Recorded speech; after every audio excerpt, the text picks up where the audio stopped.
Google Docs works similar to Microsoft products. You'll notice that when you open up your Google Doc that it is automatically an untitled document. Please be careful with this because unlike Microsoft, you can have several items named the same thing in Google.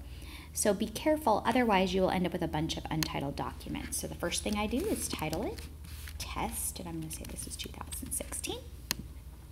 Right next to it, you'll see a star. If you were organizing this file in your Google Drive and you wanted it to be very important, you might select it as a star. You can also select where you want it to go into your drive by simply clicking on the icon here. So I'm going to add it to my drive. And I'm going to create a new folder and I'm going to call this Test. So now I've added this to the test folder within my Google Drive. And it told me that up here at the top. Google Drive works very similar to other products that you've used. Under the File menu, you can see that you can organize it or trash it. You can make a copy. Making a copy will duplicate the document and change who you share it with. The language of the document just is for the spelling dictionary. This is not a place for translating the document. Many of you are working in two worlds, so Google allows you to do this. This allows you to create it in Google and download it into very popular programs such as Microsoft Word. You can also set it as an e-publication, which would be an e-book that you could publish. If I select Publish to the Web, it's going to make this a small website. Very simple, and you will not see any of the tools or features for editing. You will just see the text in the document. If I was working with a group of people and I wanted to email the people that I was working with, I can select Email Collaborators. That will email the people that I've shared the document with automatically without having to enter each of their email addresses. Again, if I'm working with somebody who's not proficient in Google, I can use the email as an attachment. This is the same thing as if I was emailing an attachment using Word. They will not see any updates or new changes. They will see a flattened version. Page setup is always something that many people are interested in.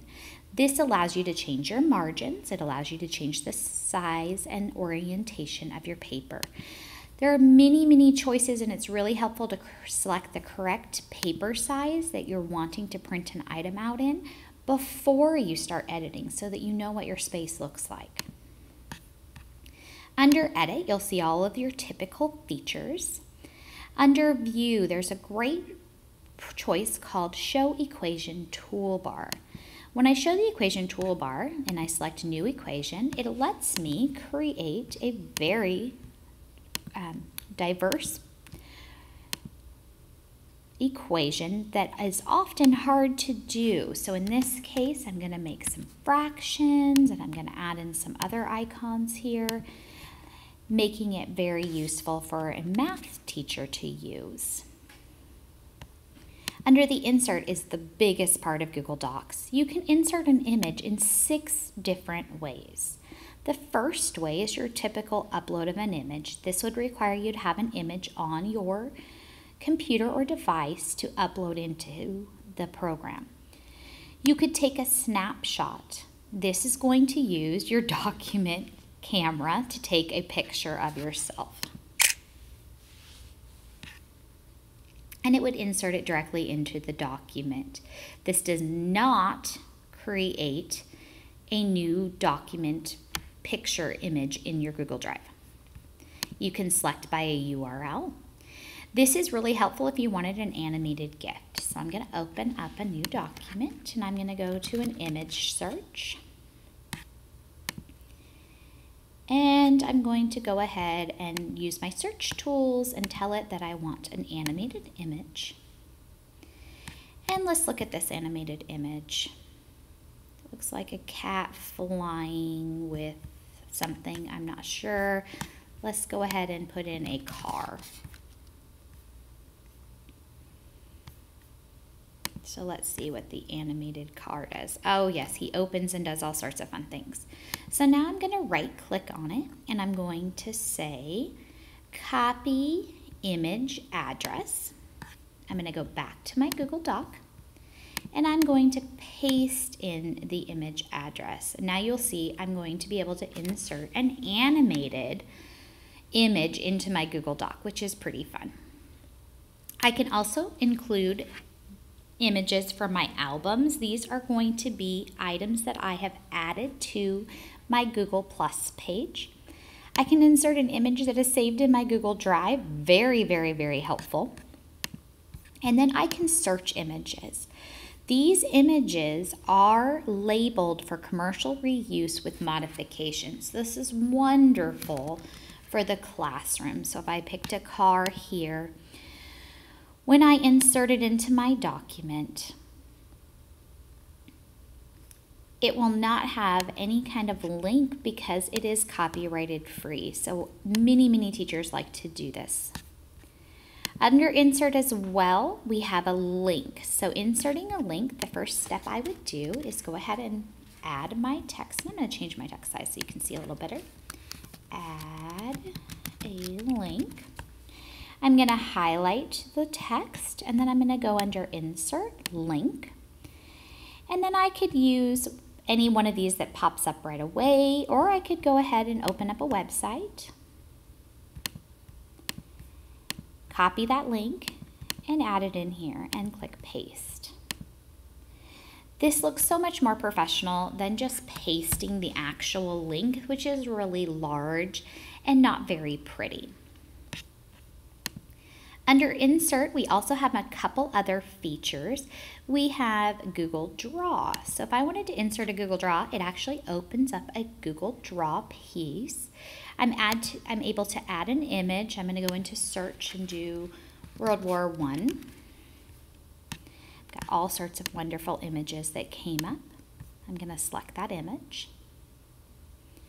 Now I'm going to be able to add things to it. So in this case, I might want to add an arrow that points towards something within the document. I actually might want to change that to red, and I might want to make it much thicker so that you can see. In this case, I'm adding an arrow to point out that there's an African American soldier in this image. I can also add text.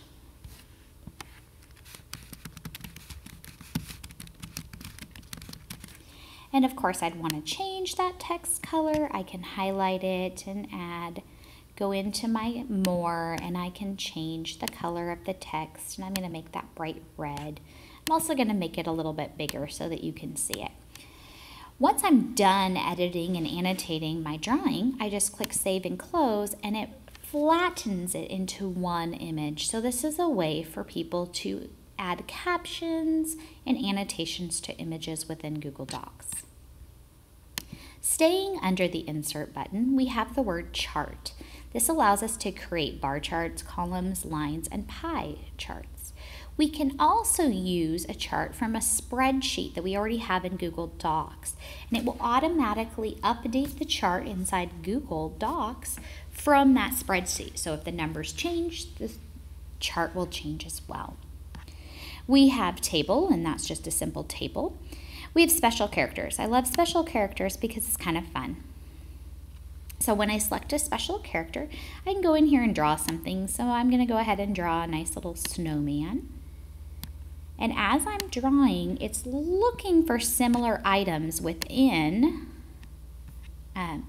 the tools to add it in here so you can see my little emojicon. I also like that I can find check boxes really quick and other items. So it's a really nice little quick feature. Staying under the Insert button, I have page numbers, and I can choose to skip the title page or not. I can choose to add the page number to the top or to the bottom. I can add a header or a footer. I can add a bookmark. This would quickly jump to different places within the document for people, and I can also add a table of contents. Moving on to format, you will see all the typical things that you are used to seeing. Under the tools, this is really nice.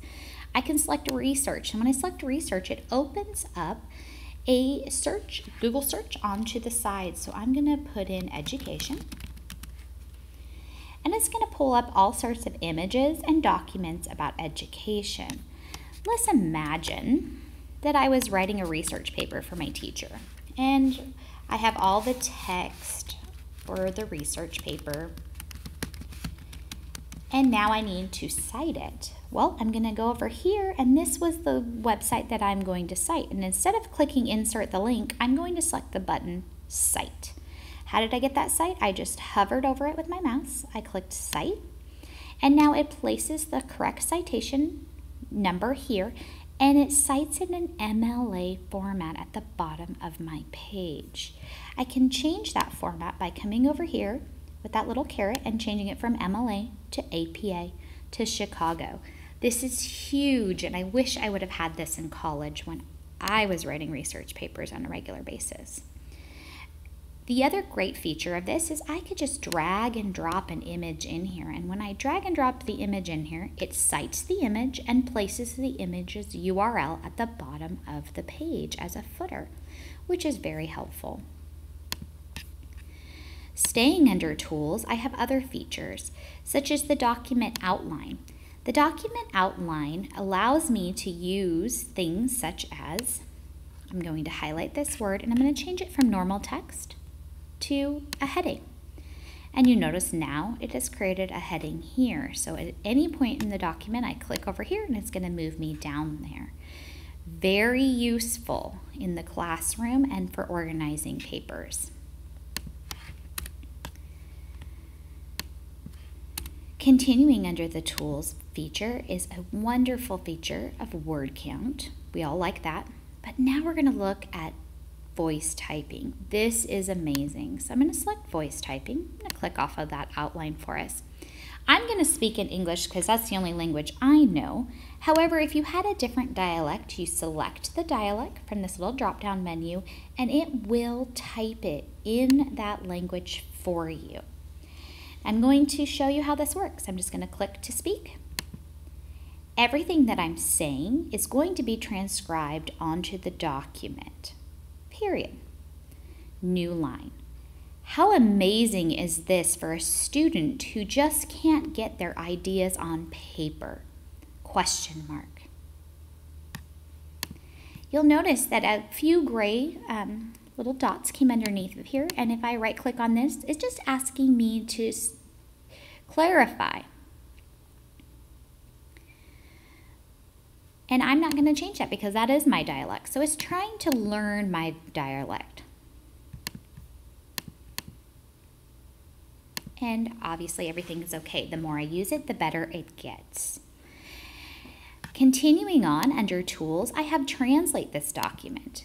I could take this document and translate it into another language. There's many of them, but I'm going to go ahead and go with French. When I translate this document into French, I will keep my original copy, and I will get a new translated copy in French. So here is the French translation of this document. What's even better is if I add this extension, Read and Write, and I change the speech to a French speaker. So let's see if I can find a French speaker. They're going to read it to me in French. Let's listen. Tout ce que je dis que ça va être transcrit sur le document. Comment étonnant est-ce pour un étudiant qui ne peuvent tout simplement pas obtenir leurs idées sur papier. This is amazing for a student that comes into our classroom that doesn't speak English as their native language. They could type it or speak it in their native language and translate it back to English. It can also be read for them. So if I use that same feature we were just talking about, I'm going to change it back to an English speaker, which is very simple. Let's have Samantha do it for us. And I'm going to slow it down a little bit. Now when I press play, Samantha is going to speak the information on the document. Everything that I'm saying, it's going to be transcribed onto the document. How amazing is this for a student who just can't get their ideas on paper? This is a free extension. You'll notice that many of these features are grayed out. Those are the paid for features, but the reading of the text is always free, and it's super easy to install. Please see your Google Apps admin to get more information on this. Continuing on, we have preferences. Preferences allows me to make some simple little shortcuts. So you'll notice that every time I type in the word JKS, it's going to say, just keep smiling. Or when I type in ESD, it's going to say Educational Services District 112. It's very handy to save me some time. Let me show you what it is. And it automatically typed just keep smiling. You can add preferences as many as you would like. I also don't like that my name is often underlined as misspelled. So I added that to my personal dictionary. I just highlighted it. And I have the ability to go up to my tools and my personal dictionary, and I can add the word Wombled. And then it doesn't underline the word Wombled as misspelled. This is very helpful for students who are possibly autistic and cannot get past their name being underlined or misspelled on a document. Continuing on, we have tables, which is very simple. We have add-ons. There are so many add-ons. Please spend some time under the tab Get Add-ons to explore all the add-ons you can add to your document. Once you add them, you don't have to use them every time, but they'll always be there for you. Google is so good at constantly updating things that things will move around. So my tip to you is use the help button, and if you can't find something like voice typing, just start typing it in, and when you click on it, it will automatically open for you. And it just pulls it up, and as I'm speaking, it's going to go ahead and type for me. Really nice. And I've noticed that I need to go change a few things. The more I change, the better it gets. These are a few of the features in Google Docs that are super exciting. I want to show you a couple pieces that are really important for the collaboration. So I'm going to get us a new window here. If I was using some text, I can change this icon to suggestion mode, and I'm going to go ahead and share it with a friend. So I'm going to go share this with my alter ego.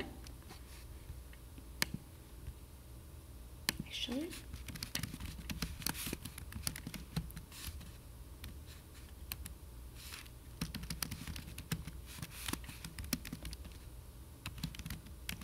and when I share it with my alter ego, as long as I give her editing rights, she's going to be able to come into this document and she's going to be able to edit.